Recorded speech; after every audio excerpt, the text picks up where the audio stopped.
সাদিক কায়েমকে আপনারা যেভাবে দেখেছেন ডাকসুর বিপি হওয়ার পরে তার কোনো পরিবর্তন হবে না ইনশাআল্লাহ। ঢাকা বিশ্ববিদ্যালয়ের শিক্ষার্থীদের কাছে আমি ডাকসুর বিপি হিসাবে পরিচিতি দিতে চাই না। যারা একসাথে নির্বাচন করেছি তারা প্রত্যেকে এক একজন আমাদের উপদেষ্টা। ডাকসু নির্বাচনের মাধ্যমে ঢাকা বিশ্ববিদ্যালয়ের শিক্ষার্থীরা আমাদের উপর নেতৃত্বের আমানত রেখেছে।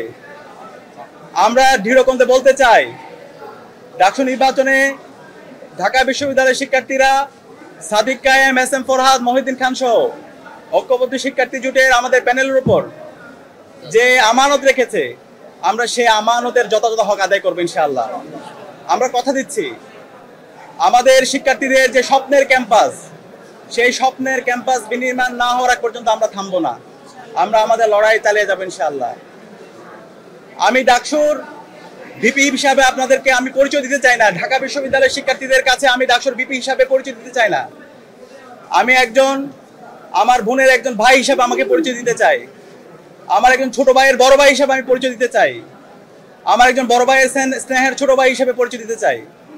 আমার বন্ধুর একজন বন্ধু হিসেবে পরিচয় দিতে চাই। আমার শিক্ষকের একজন ছাত্র হিসাবে আমি আমাকে পরিচয় দিতে চাই। আমি কথা দিচ্ছি, সাদিক কায়েমকে আপনারা যেভাবে দেখেছেন ডাকসুর বিপি হওয়ার পরে তার কোনো পরিবর্তন হবে না ইনশাআল্লাহ।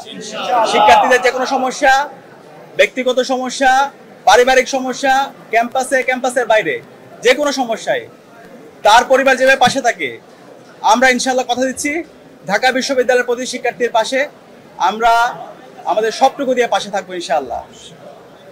প্রিয় উপস্থিতি, আমরা এই ডাকসু নির্বাচনের দেখতে পেয়েছি, এই নির্বাচন আয়োজন করার জন্য আমাদের বিশ্ববিদ্যালয়ের শিক্ষার্থীরা রাত দিন এক করে কাজ করেছেন।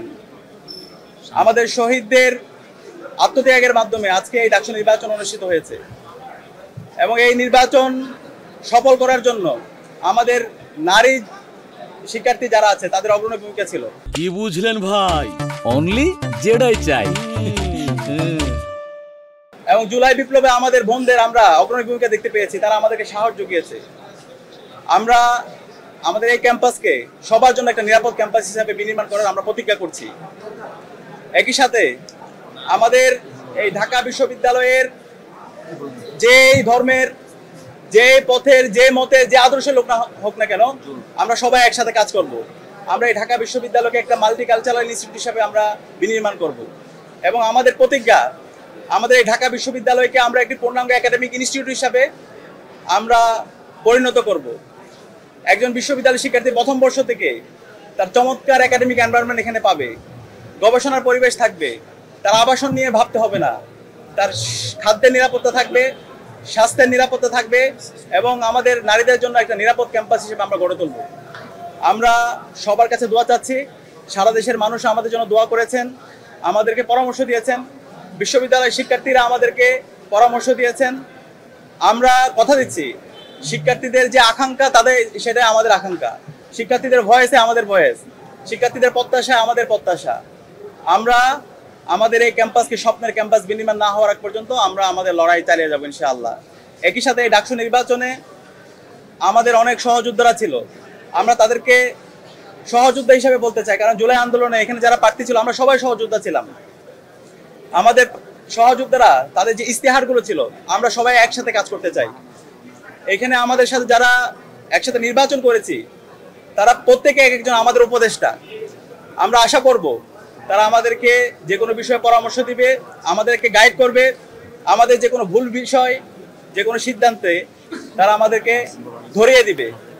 আমরা সবাইকে নিয়ে আমাদের স্বপ্নের ঢাকা বিশ্ববিদ্যালয় নির্মাণ করব এবং সেই ক্ষেত্রে আমরা এই ঢাকা বিশ্ববিদ্যালয় থেকে আমাদের এই স্বপ্নের বাংলাদেশের যেই আমাদের সবার বাংলাদেশের যে আমাদের ভাবনা সেটা আমরা দিতে চাই। এই জুলাই বিপ্লব এই ঢাকা বিশ্ববিদ্যালয় থেকে শুরু হয়েছিল এবং সফলতার সাথে আজকে আমরা আজাদি পেয়েছি এবং এই ঢাকা বিশ্ববিদ্যালয় থেকে আমরা আগামীর বাংলাদেশের একটি চমৎকার গণতান্ত্রিক পরিবেশ নিশ্চিত করার জন্য এই ঢাকা বিশ্ববিদ্যালয় থেকে আমরা সেই বার্তা দিব।